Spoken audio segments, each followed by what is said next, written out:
ಆರಿಸಿಕೊಂಡು ಬರುವವರೆಲ್ಲರೂ ವಿದ್ಯಾರ್ಥಿಗಳೇ. ಇದರಲ್ಲೇನು ಲಿಂಗ ತಾರತಮ್ಯ ಏನು ಇರುವುದಿಲ್ಲ. ವಿದ್ಯಾರ್ಜನೆಗಾಗಿ ಬರ್ತಕ್ಕಂಥವರೆಲ್ಲರೂ ವಿದ್ಯಾರ್ಥಿಗಳು, ವಿದ್ಯೆಗೆ ಶರಣಾಗಿ ಬರುವವರೆಲ್ಲರೂ ವಿದ್ಯಾರ್ಥಿಗಳು. ಆ ದೃಷ್ಟಿಯಿಂದ ವಿದ್ಯಾರ್ಥಿಗಳು ತುಂಬ ಚೆನ್ನಾಗಿ ಅಭ್ಯಾಸ ಮಾಡಿದ್ದಾರೆ ಗುರುಗಳ ಮಾರ್ಗದರ್ಶನದಲ್ಲಿ. ಆದ್ದರಿಂದ ನಮಗೆ ಯಾರೂ ಶತ್ರುಗಳು ಆಗಲು ಸಾಧ್ಯವಿಲ್ಲ. ಶತ್ರುತ್ವ ನಾವಾಗಿ ಬಯಸುವುದಿಲ್ಲ. ಯಾರಾದರೂ ನಮ್ಮ ಮೇಲೆ ಬಂದರೆ ಅವರನ್ನು ಸುಲಭವಾಗಿ ಬಿಡುವುದಿಲ್ಲ ಅನ್ನುವ ಆ ಕೊನೆ ಚರಣ ಬಹಳ ಅದ್ಭುತವಾದದ್ದು. ಅದರಿಂದ ನಿಜವಾದ ಸಂಪತ್ತು ಯಾವುದು ಅಂತಂದ್ರೆ ನಮ್ಮ ಕವಿರಾಜ ಮಾರ್ಗದಲ್ಲಿ ಹೇಳಿರುವ ಹಾಗೆ ಕಸಬರವೆಂಬುದು ನೆರೆ ಸೈರಿಸಲಾರ್ಪಡೆ ಪರ ಧರ್ಮಮಂ ಪರ ವಿಚಾರಮಂ ಅಂತ ಹೇಳ್ತಾರೆ. ಪರರ ಧರ್ಮವನ್ನು ಮತ್ತು ಪರರ ವಿಚಾರಗಳನ್ನು ಸಹಿಸಿಕೊಳ್ಳುವ ಸಹಿಷ್ಣುತಾ ಭಾವನೆ ಏನಿದೆ ಅದು ನಿಜವಾದ ಒಂದು ರಾಷ್ಟ್ರದ ಸಂಪತ್ತು ಅಂತ ಸಂಪತ್ತನ್ನು ಆರ್ಜಿಸಿಕೊಂಡಿರುವ ನಾವೆಲ್ಲರೂ ಈ ಮೇರಿ ಮಾಟಿ ಮೇರಾ ದೇಶ್ ಅಭಿಯಾನದಲ್ಲಿ ಭಾರತ ಸರ್ಕಾರದ ಸಂಸ್ಕೃತಿ ಸಚಿವಾಲಯ ನಮಗೆ ನಿರ್ದೇಶನ ಕೊಟ್ಟಿದೆ. ಈ ಕಾರ್ಯಕ್ರಮವನ್ನು ನೀವು ಮಾಡಬೇಕು ಅಂತೇಳಿ ನಮ್ಮ ನೆಲದ ಬಗ್ಗೆ, ನಮ್ಮ ನಾಡಿನ ಬಗ್ಗೆ ಭಕ್ತಿಯನ್ನು ಸೂಸುವ, ಭಕ್ತಿಯನ್ನು ಇನ್ನೂ ಉತ್ಕರ್ಷಗೊಳಿಸುವ ಗೀತೆಯನ್ನು ತುಂಬಾ ಚೆನ್ನಾಗಿ ತಾವೆಲ್ಲ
ದೇಶದಲ್ಲಿ ಅನೇಕ ಸಂತರು, ಶರಣರು, ಋಷಿವರೇಣ್ಯರು ಎಲ್ಲ ಆಗಿ ಹೋಗಿದ್ದಾರೆ. ದಾರ್ಶನಿಕರು, ಸಂತರು, ಶರಣರು, ಋಷಿಗಳೆಲ್ಲರೂ ಹಾಡಿರುವ ಹಾಡು, ಅವರು ಕೊಟ್ಟಿರುವ ಕರೆ, ಅವರ ಘೋಷ ಒಂದೇ ಇದೆ, ಒಂದೇ ಮಾತರಂ, ಒಂದೇ ಮಾತರಂ. ಅಂದರೆ ನಮ್ಮ ನಾಡಿನ ಬಗ್ಗೆ, ನಮ್ಮ ಈ ದೇಶದ ಬಗ್ಗೆ ನಾವೆಲ್ಲರೂ ಒಂದೇ ತಾಯಿಯ ಮಕ್ಕಳು, ಒಂದೇ ನೆಲೆಯಲ್ಲಿರ್ತಕ್ಕಂಥವ್ರು, ಒಂದೇ ನೆಲದಲ್ಲಿರ್ತಕ್ಕಂಥವ್ರು. ನಮ್ಮ ಗಾಳಿ ಒಂದು, ನಮ್ಮ ಮಣ್ಣು ಒಂದು, ನಮ್ಮ ನೀರು ಒಂದು, ನಾವೆಲ್ಲರೂ ಒಂದು ತಾಯಿಯ ಮಕ್ಕಳು ಅನ್ನುವ ಭೇದ ಇರಬಾರ್ದು. ಆ ಭೇದ ಭಾವ ನಮ್ಮಲ್ಲಿ ಎಳ್ಳಷ್ಟು ಇರಬಾರ್ದು. ಕಟ್ಟುವೆವು ನಾವು ಹೊಸ ನಾಡೊಂದನ್ನು, ರಸದ ಬೀಡೊಂದನ್ನು ಅಂತ ಗೋಪಾಲಕೃಷ್ಣ ಅಡಿಗರಬಾರ್ದು. ಅಂದ್ರೆ ನಾವೆಲ್ಲ ಈ ಹೊಸ ನಾಡನ್ನು ಕಟ್ತಾ ಇದ್ದೇವೆ. ನಮ್ಮ ರಾಷ್ಟ್ರದ ಭವಿತವ್ಯವನ್ನು ನಾವು ನಿರ್ಮಾಣ ಮಾಡ್ತಾ ಇದ್ದೇವೆ. ಆ ದೃಷ್ಟಿಯಿಂದ ಮೇರಿ ಮಾಟಿ ಮೇರಾ ದೇಶ್ ಈ ಅಭಿಯಾನದಲ್ಲಿ ತಾವು ಬಹಳ ಸುಶ್ರಾವ್ಯವಾಗಿ ಹಾಡುಗಳನ್ನು ಹಾಡುವ ಮೂಲಕವಾಗಿ ಒಂದು ಸಂದೇಶವನ್ನು ಕೊಡ್ತಾ ಇದ್ದೀರಿ. ನಾವು ಒಂದೇ ತಾಯಿಯ ಮಕ್ಕಳು, ಒಂದೇ ಮಾತರಂ. ನಮ್ಮ ತಾಯಿ ಒಬ್ಬಳೇ ಇದ್ದಾಳೆ. ಅಂದ್ರೆ ನಮ್ಮ ದೇಶ ಒಂದು. ನಾವೆಲ್ಲರೂ ಜಲ, ನೆಲ ಇದನ್ನು ಪ್ರೀತಿಸಬೇಕು. ಇದನ್ನು ಪ್ರೀತಿ, ಯಾಕಂದ್ರೆ ಮಣ್ಣ ಈ ನಾಡಿಗೆ, ನಮ್ಮ ಕಲಬುರಗಿ ಒಂದ್ಸಲ BM ಶ್ರೀ ಅವರು ಬಂದಿದ್ರಂತ. ಅವಾಗ ಅವರು ಈ ಶರಣರು, ದಾಸರು, ಸಂತರು ಓಡಾಡಿರ್ತಕ್ಕಂಥ ಈ ನೆಲವನ್ನು, ಈ ನೆಲದ ಮಣ್ಣನ್ನು ತಲೆಗೆ ಮುಟ್ಟಿಸಿಕೊಂಡು ಹಣೆಮುಟ್ಟಿ ನಮಸ್ಕಾರ ಮಾಡಿ ಅವರು ತಮ್ಮ ಕೃತಜ್ಞತೆಯನ್ನು ಸಲ್ಲಿಸಿದರು. ಹಾಗೆ ಈ ಮಣ್ಣನ್ನು ಕಾಪಾಡುವುದು, ಈ ನೆಲವನ್ನು ಕಾಪಾಡುವುದು ದೇಶದ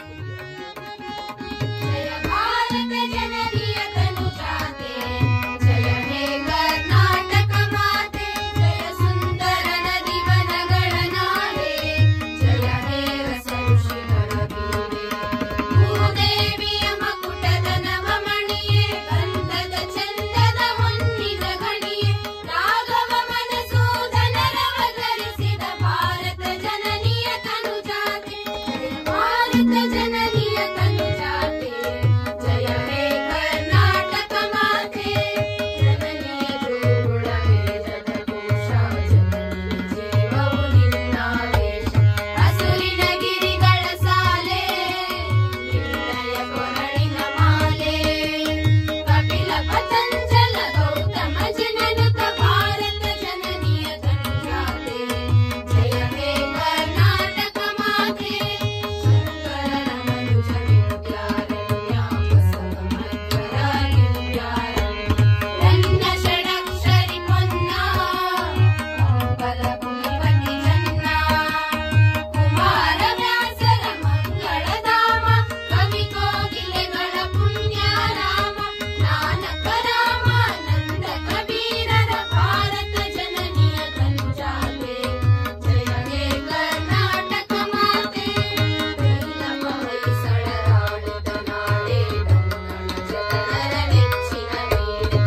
ಗೀತೆಗಳಾಗಲಿ, ನಾಡಗೀತೆಗಳಾಗಲಿ, ಇವೆಲ್ಲ ಒಂದು ಎರಡು ಕ್ರಮವನ್ನು ಅನುಸರಣೆ ಮಾಡಬಹುದು. ಒಂದು, ಭಾರತದ ಮೂಲಕವಾಗಿ ನಮ್ಮ ರಾಜ್ಯವನ್ನು ನೋಡುವುದು ಒಂದು ಕ್ರಮ ಇದೆ, ನಮ್ಮ ರಾಜ್ಯದ ಮೂಲಕವಾಗಿ ಭಾರತವನ್ನು ನೋಡುವುದು ಒಂದು ಕ್ರಮ ಇದೆ. ಅದಕ್ಕೆ ಇದನ್ನ ನಾಡಗೀತೆ ಅಂತ. ಇಲ್ಲಿ ಕುವೆಂಪು ಏನ್ ಮಾಡ್ತಾ ಇದ್ದಾರೆ ಅಂದ್ರೆ, ನಮ್ಮ ದೇಶದ ಮೂಲಕವಾಗಿ ನಮ್ಮ ನಾಡನ್ನು ನೋಡ್ತಾ ಇದ್ದಾರೆ. ಭಾರತ ಜನನಿಯ ತನುಜಾತೆ, ತನುಜಾತೆ ಅಂದ್ರೆ ಮಗಳು, ಭಾರತ ಜನನಿಯ ತನುಜಾತೆ ಜಯ ಹೇ ಕರ್ನಾಟಕ ಮಾತೆ. ಭಾರತಾಂಬೆಯ ಮಗಳಿವಳು, ನಮ್ಮೆಲ್ಲರ ತಾಯಿ ಇವಳು. ಬಹಳ ವಿಶೇಷ. ಅದಕ್ಕೆ ಈ ಕ್ರಮದಲ್ಲಿ ಏನಿದೆ ಅಂದ್ರೆ, ಕಣ್ವಿಯವರು ಬರೆದರು, ಮೊಳಗಲಿ ಮಂಗಳಜ ವಿಶ್ವ ವಿನೂತನ ವಿದ್ಯಾಚೇತನ ಸರ್ವ ಹೃದಯ ಸಂಸ್ಕಾರ. ಅದೊಂದು ಬಹಳ ಒಳ್ಳೆ ಗೀತೆ ಅದು. ಹಾಗಾಗಿ ಇಲ್ಲಿ ಕುವೆಂಪುರವರು ಕನ್ನಡ ನಾಡಿನ ಶ್ರೇಷ್ಠತೆಯನ್ನು ಹೇಳುತ್ತಲೇ ಭಾರತ ನಾಡಿನ, ಭಾರತ ದೇಶದ ಸಂಸ್ಕೃತಿಯ ಶ್ರೇಷ್ಠತೆಯನ್ನು ಹೇಳಿದ್ದಾರೆ. ಸರ್ವ ಜನಾಂಗದ ಶಾಂತಿಯ ತೋಟ, ಎಲ್ಲ ಜನರು ಸಹಬಾಳ್ವೆಯಿಂದ ಬದುಕ್ತಾ ಇದ್ದಾರೆ. ಹಿಂದೂ, ಮುಸಲ್ಮಾನ್, ಕ್ರೈಸ್ತರಿಗೆ ಒಂದೇ ಇದು ನೆಲ ಇದೆ. ಎಲ್ಲರೂ ಭ್ರಾತೃತ್ವ ಬದುಕನ್ನು ಬದುಕ್ತಾ ಇದ್ದಾರೆ, ಸೋದರ ಸೋದರಿಯರಂತೆ ಬದುಕ್ತಾ ಇದ್ದಾರೆ. ಆದ್ರಿಂದ ಇದಕ್ಕೆ ಹೋಲ್ತಕ್ಕಂಥ ನಾಡು ಮತ್ತೊಂದಿಲ್ಲ. ಆದ್ರಿಂದ ಇಂಥ ದೇಶದಲ್ಲಿ, ಇಂಥ ನಾಡಿನಲ್ಲಿ ಜನಿಸಿರುವ ನಾವೆಲ್ಲರೂ ಧನ್ಯರು. ಇದು ಮೇರಿ ಮಾಟಿ ಮೇರಾ ದೇಶ್ ಅಭಿಯಾನ, ಸಂಸ್ಕೃತಿ ಮಂತ್ರಾಲಯ.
21 ಇವೆ ಒಟ್ಟು.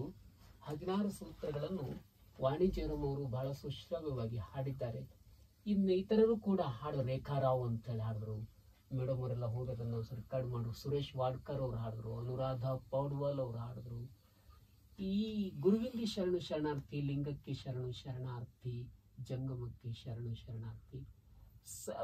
ವಿಶೇಷ ಏನಂದ್ರೆ ಸಕಲ ಜೀವಾತ್ಮರಲ್ಲಿ ಪರಮಾತ್ಮನಿದ್ದಾನೆ ಅಂತ ತಿಳ್ಕೊಂಡು ನಾವೇನು ಶರಣಾರ್ಥಿ ಅಂತೇವೆ, ಅದು ಬಹಳ ಮುಖ್ಯ. ನೀವು ಯಾರಿಗಾದ್ರೂ ಕೈ ಮುಗಿದ್ರೆ ಅದು ಅವ್ರಿಗೆ ವ್ಯಕ್ತಿಗೆ ಅಷ್ಟೇ ಮುಗಿತಾ ಇಲ್ಲ, ಅವ್ರ ಒಳಗಡೆ ಇರ್ತಕ್ಕಂಥ ದೇವರಿಗೆ ನಮಸ್ಕಾರ ಮಾಡ್ತಾ ಇದ್ದೀರಿ. ದತ್ತ ಮತ್ತು ಭಗವಂತನ ಸಂಬಂಧ. ಈಶಾವಾಸ್ಯಮಿದಂ ಜಗತ್ ಸರ್ವಂ ಅಂತ ಒಂದು ಮಾತಿದೆ, ಈಶೋಪನಿಷತ್ತಿನಲ್ಲಿರುವ ಮಾತದು. ಈಶಾವಾಸ್ಯಮಿದಂ ಜಗತ್ ಸರ್ವಂ, ಎಲ್ಲರಿಗೂ ದೇವರಿದ್ದಾನೆ. ಈಶಾವಾಸ್ಯಮಿದಂ ಶರೀರಂ, ಎಲ್ಲರ ಶರೀರದಲ್ಲಿ ಪರಮಾತ್ಮನಿದ್ದಾನೆ. ಆದ್ರಿಂದ ಸಕಲ ಜೀವಾತ್ಮರಲ್ಲಿ ಪರಮಾತ್ಮನಿಹನೆಂದರಿದಡೆ ಅರಿದು ಶರಣಾರ್ಥಿ ಅಂದರೆ ಶಿವದರ್ಶನವಾಯಿತು.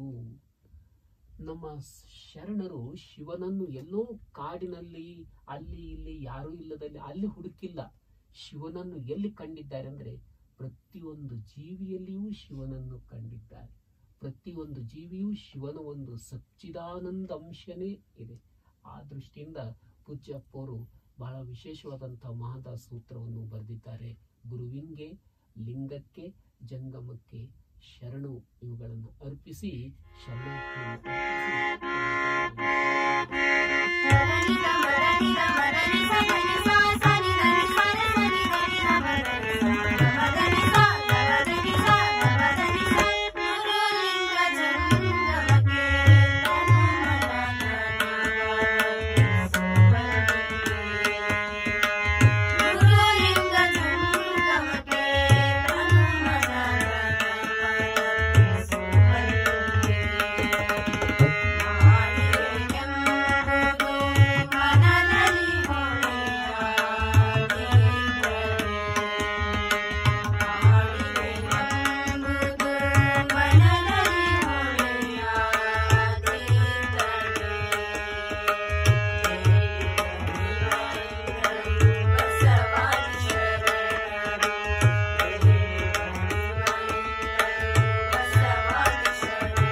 ಮಾಡಿದೆನೆಂಬುದು ಮನದಲ್ಲಿ ಹೊಳೆದ್ರೆ ಏನಾಗುತ್ತೆ ಅಂತ ಬಸವಣ್ಣವ್ರು ಹೇಳಿದ್ರು.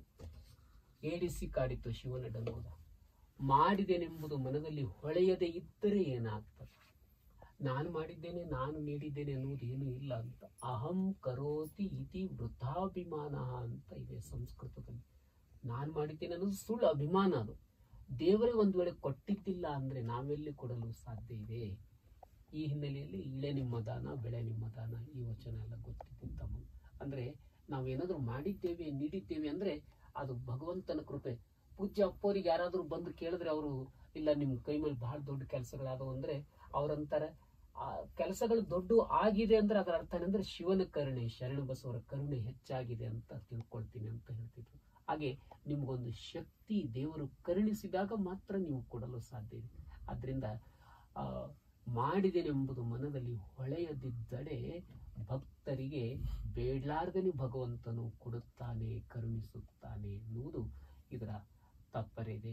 ಈ ರೀತಿಯಲ್ಲಿ ತಾವೆಲ್ಲ ಮೇಡಮ್ ಅವರ ಮಾರ್ಗದರ್ಶನದಲ್ಲಿ, ವೀರಭದ್ರಯ್ಯನವರ ಸಹಕಾರದಲ್ಲಿ ನೀವೆಲ್ಲ ಅಂತರ್ವಾಣಿ ಸಮುದಾಯ ರೇಡಿಯೋ ಕೇಂದ್ರಕ್ಕೆ ಆಗಮಿಸಿ ಬಹಳ ವಿಶೇಷವಾದ ಕಾರ್ಯಕ್ರಮವನ್ನು ಕೊಟ್ಟಿದ್ದೀರಿ.